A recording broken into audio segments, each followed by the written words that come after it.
Olá, estamos agora no último módulo, né, do módulo 3, o movimento Laban e seu estudo, dentro da UFCD 10662, dinâmica corporal. Vamos então entender as combinações de movimento. Vamos então assim, né, fazer uma síntese, relembrando um pouquinho a função de cada fator do movimento que nós vimos até então. Então, a função do fator espaço é a comunicação, nos indica onde ocorre o movimento, né? Se ele é o onde pode ser a direção, as alturas, né? Lembram disso? A função do fator fluência é a de manifestar a emoção do movimento, um movimento controlado, livre. A função do fator peso é a intenção, indica o que ocorre com o movimento, né? Pesado, leve. E a função do fator tempo é a operacionalidade, a decisão do movimento. Vamos entender agora um pouquinho. Um corpo expressivo, seja numa brincadeira, num jogo cênico, na dança, no esporte, desculpa ali o errinho, se move com uma intenção, com uma intensidade dentro de um espaço e num determinado tempo. Assim, o Laban denominou as combinações de movimentos possíveis para os fatores espaço, peso e tempo de ações básicas de esforço, que seriam, por exemplo, torcer, pressionar, chicotear, socar, flutuar, deslizar, pontuar, sacudir, né? Então, o quadro a seguir apresenta 8 ações e a identificação das qualidades de esforço de cada fator, né? Então, quer dizer, nesses estudos experimentais e depois estudos mais teorizados sobre, essa teoria ele que criou. Então, assim, a teoria dele parte de onde? Da experimentação prática, que ele para, reflete e começa a criar relações entre a experiência, entre os componentes dessa experiência que ele foi praticando, né, com o grupo.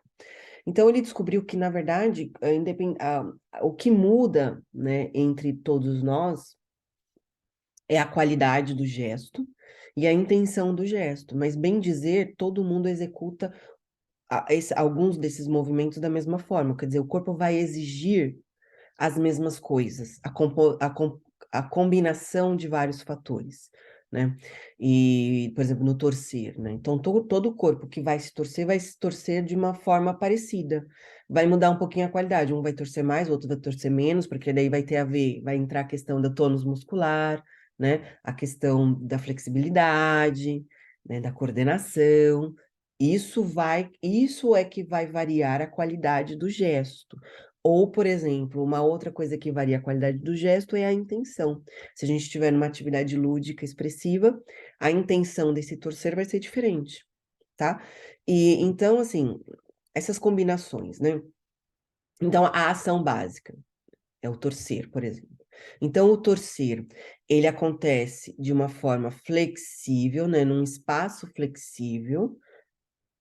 Ele pode aqui ele coloca, por exemplo, o torcer como um peso firme, num tempo sustentado, né? Mas a gente pode também fazer isso, a gente pode torcer, por exemplo, se a gente colocar no imaginativo, né? Se a gente colocar numa atividade lúdica de representação, né? Dentro, por exemplo, de uma coisa de expressão corporal, né? Onde a gente quer colocar uma emoção. Esse torcer pode ser diferente, esse torcer pode ser um movimento, né, flexível, contínuo, com um peso leve, né? Que a gente pode fazer leve, e pode ser num tempo mais livre, não precisa ser num tempo sustentado, né? Já o pressionar, né? Então ele é direto, ou seja, ele tem uma intenção única, né? Ele é unilateral, é firme, porque para dar pressão a gente precisa de peso, né? Um peso firme, algo pesado. E também aí sim o pressionar tem que estar sustentado, né? Senão ele não pressiona. Então assim ele foi trabalhando essa questão dos fatores, né, do gesto, entendendo que nós, na verdade, por isso que assim, a tese dele prova que todo o corpo se mexe, todo o corpo dança, todo o corpo se expressa. Porque, bem dizer, a gente executa as mesmas combinações de movimento. Para a gente, então, fechar, né, esse módulo, eu queria aqui relembrar, então, alguns princípios que regem essa metodologia de ensino do corpo, né? Então, o movimento, ele é universal, ele está em tudo que é vivo, e por isso significa vida, e pode até ser consciente ou inconsciente. Tudo que é vivo se mexe, né? Se tudo que é vivo se mexe, todo mundo dança. A qualidade da vida está relacionada com a sofisticação do movimento. Então, quanto mais a gente tem consciência corporal, mais a gente pode estar presente de uma forma mais inteira, né? Mais plena. Lembra da questão da energia que a gente falou num dos módulos aí, do módulo 3, né? Da sinesfera, né? Dessa energia que tem em volta de nós, né? As características que favorecem as informações sobre a qualidade geral do movimento, da vida, né? Já que o Laban fala que se todo, se tudo que é vida se mexe, então logo o movimento é vida, né? É a intenção, a variedade e a complexidade. Eu acabei de dar esse exemplo aí anteriormente, né? O ser humano é uma unidade composta de subunidades interdependentes, corpo, mente e espírito. A gente também viu isso lá no início, né, do curso. As duas finalidades do movimento são alcançar ou realizar coisas tangíveis, como o trabalho, abordar valores intangíveis, como a prece, a adoração ou a arte. Então, é tudo que eu falei até agora, ou seja, a gente tem a função do movimento, né, que ela é de desenvolvimento da coordenação, da coordenação, do equilíbrio, da força, quer dizer, ele tem uma existência, ele exige para funcionar, né, para a gente aprender alguma coisa, mas também o movimento, ele existe para a gente expressar alguma coisa, né?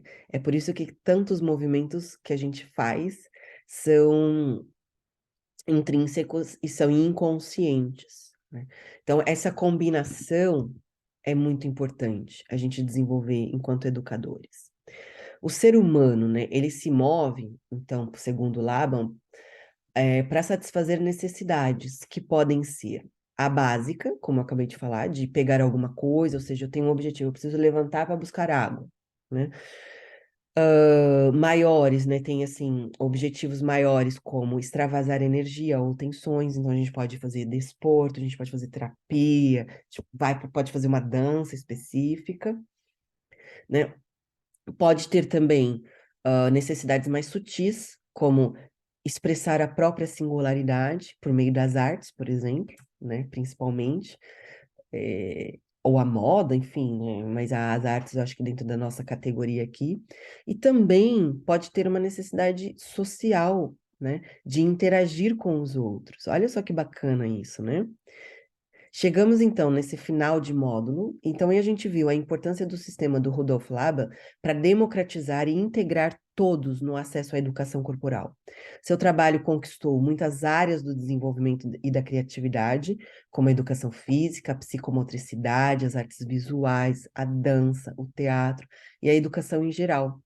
É muito interessante, né? Eu acho que deveria ser uma inspiração para todas as pessoas que trabalham com gente, né, e com um grupo, para a gente cada vez mais tirar os estereótipos, né, das categorias de quem dança, quem faz teatro, como se tudo tivesse que ter um perfil, né? E na verdade, como lá, eu acho bonita essa mensagem que ele deixa para gente, né?